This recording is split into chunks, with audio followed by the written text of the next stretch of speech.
Nakita natin ngayon upon further examination ay hindi na normal sa yung state ng heart niya. So nakita natin dito yung heart na excessive accumulation na ng fluid. So hindi dapat ganyan karami yung fluid sa heart. So nangyayari diyan due to sa lung failure niya na unti-unting nag-manifest, nag-accumulate yung fluid sa sac ng heart. So pag nangyari dyan, it will add stress at saka strain sa beating ng heart. So nangyayari dito, mag-coincide na sa observation nila ni Sir Brian na hinihingal tapos weak. So kasi weak siya kasi na parang nalulunod na yung heart niya dahil sa excessive pressure sa fluid na nasa loob. So makita niyo dito. So ito sir, hindi dapat ganyan karami yung fluid. Naghingal siya kasi nahirapan na tumibok yung puso due to the pressure exerted by the presence of fluid. Sa upon further examination natin dito, makita natin na napakalawak ng presence ng fluid. Gusto ka na tubig na eh. Sayang heart. So, pag inopen natin dito, it will reveal to as a possibly na nag-congest na to. Ito na yan. Nag-congest na talaga siya sa na yan. clotted na to ng mga dugo. Ito na yung pumatay sa hayop natin. Heart failure due to lung hindi na makatibok yung heart. So excessive. So ito na yung nag-clot na yung dugo sa vessels ng heart, sa aorta, sa main vessels, resulting to the immediate death sa baka natin. Pero nangyari tong ganito na case dahil sa condition ng lungs. Dahil sa condition ng lungs. So, ito na. So, i-try na natin na i-open yung airways to clearly demonstrate the presence ng mga obstruction ng mga exudates. Last na natin yung liver. Okay na? So ito na yan sir, na confirm na natin yung bloody discharge kung saan nanggaling. So nag-rupture na yung airways niya dito. So makita niya dito, lumabas na yung dugo dito kasi sa pressure at saka sa severity ng infection, nag-hemorrhage na yung baga niya. So itong mga bubbles na yan yung makita nyo sa loob. Ito, kanya, nandire sir, makita dire. Ano mo sa video? Yung bubbles na yan, saka mga dugo, ito yung nag-obstruct. Parang COVID na sir. COVID. Just COVID-like symptoms. Yung mga bubbles na to, during the height sa infection niya, nag-obstruct na dito. Tapos nag-rupture, nagdugo, tapos lumabas na dito. So that confirms our tentative diagnosis na lung failure siya. So, lung failure, nag-obstruct na yung mga bacteria, nagkaroon ng mga bubbles, nag-rupture yung mga vessels due to severe infection, na-affect yung heart, yung integrity ng heart, nag-accumulate na yung fluid, nahirapan na mag-contract dahil sa pressure ng fluid na napunta sa heart, nanghina at unti-unting nanghina yung baka natin up to the point na nangyari na to, yung clotting. So, nag-obstruct na to sa mga main arteries niya,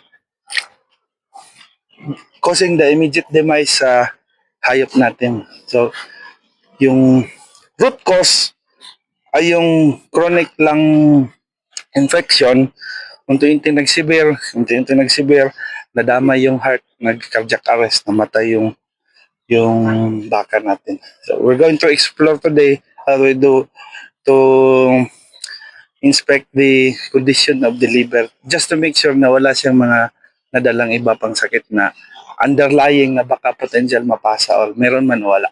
So, punta na kami sa liver ngayon, sir. Thank you.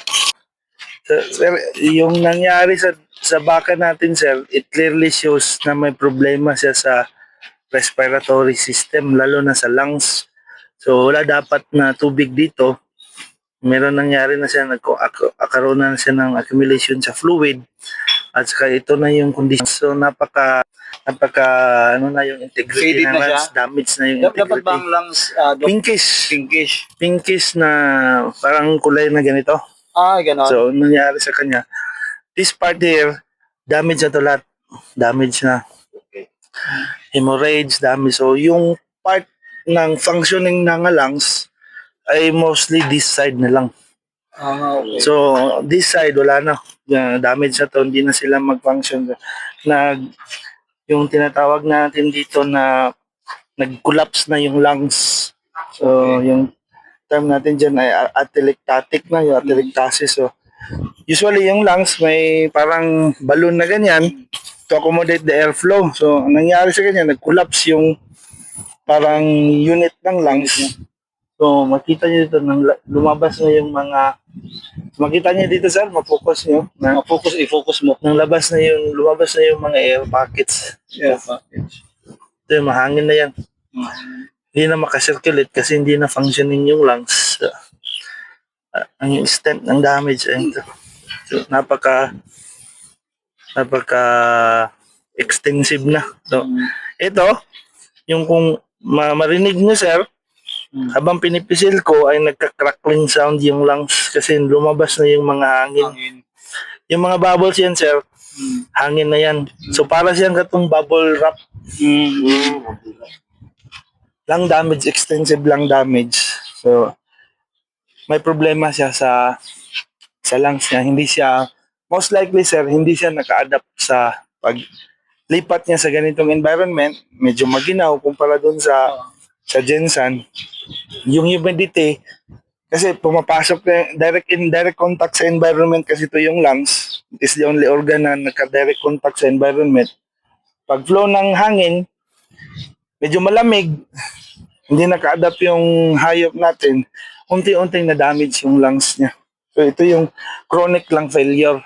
Kaya nahirapan siya humihinga. Nahirapan siya huminga kasi chronic, yung ibig sabihin natin sa chronic, unti-unting nagfe-fail yung lungs niya, unti-unting nadadamage yung lungs niya due to failure sa adaptation sa environment. But we won't stop here, sir. We'll try to investigate more lalo na dun sa liver side niya. Makuan ko lang, Doc, no? So, may remedy ba para kung sakaling yung mga baka galing sa mainit na lugar, then pupunta sa medyo malamig, may kuan ba siya? May remedy para hindi na mangyari yung ganun? Ito yung maiwasan natin, sir, kung meron tayong quarantine at saka isolation area. Kasi pag na-isolate natin sila, iba kasi yung nakasanayan nila na sistema ng pagpapakain, type of food na kinakain nila doon, kumpara sa pagdating nila dito, iba yung kinakain na nila eh.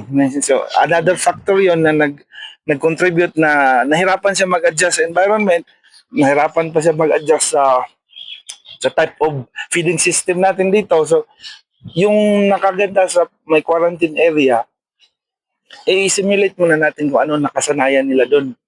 So, pag quarantine area, ilagay silang bagong stock, unti-unti nating ita-transition kung ano yung feeding system natin dito at saka yung feeding system nila doon.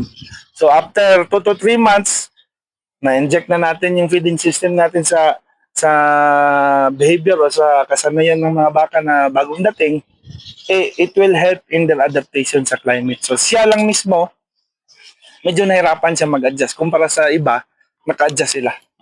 So may another checking tayo na gagawin, no? Yung liver, i-check natin yung liver. Okay, sige.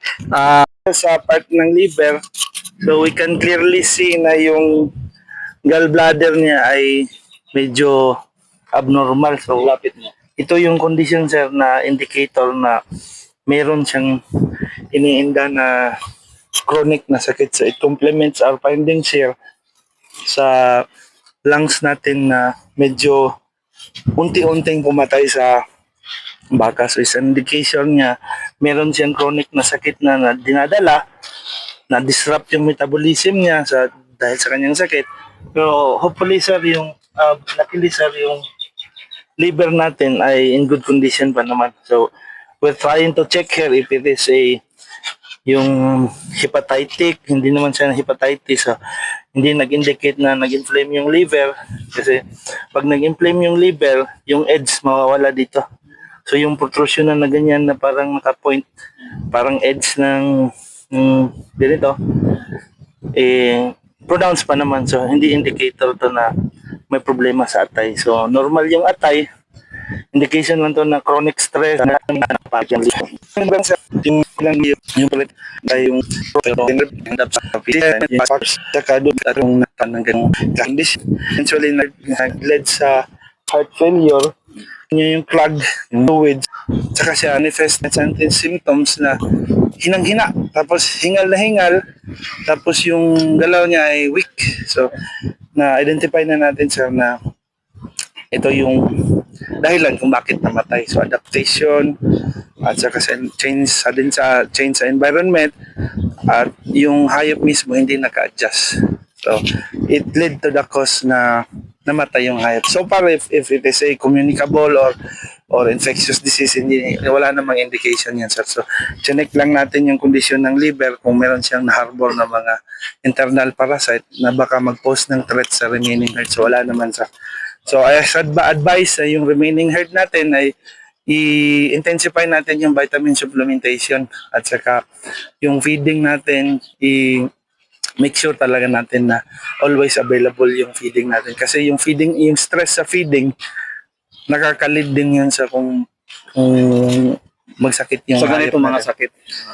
Yes sir, yung nutrition yung pinaka-foundation natin. Pag medyo may problema tayo sa nutrition, kahit ganong medication natin or yung preventive measures, basta problema yung nutrition, magkakascade yan sa health problems at saka sa immunity. So parang ang nangyari dito Doc, no? Parang na complication na, no? Complicated yung kanyang heart at saka So yung lungs. niya.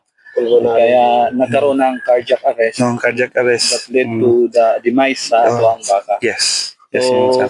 yun na ang naging initial findings sa tentative checking ni Doc Omar. So far, hindi naman siya yung talagang nakakahawa na sakit. Sa adaptation lang ng baka in which itong junior bull na to, hindi siya naka-adapt sa kondisyon ng feeding at saka ng klima, environment dito sa ating farm. So, marami pa tayong i-discuss pertaining sa baka, sa sakit, at saka sa herd management sa susunod natin na mga videos. Salamat.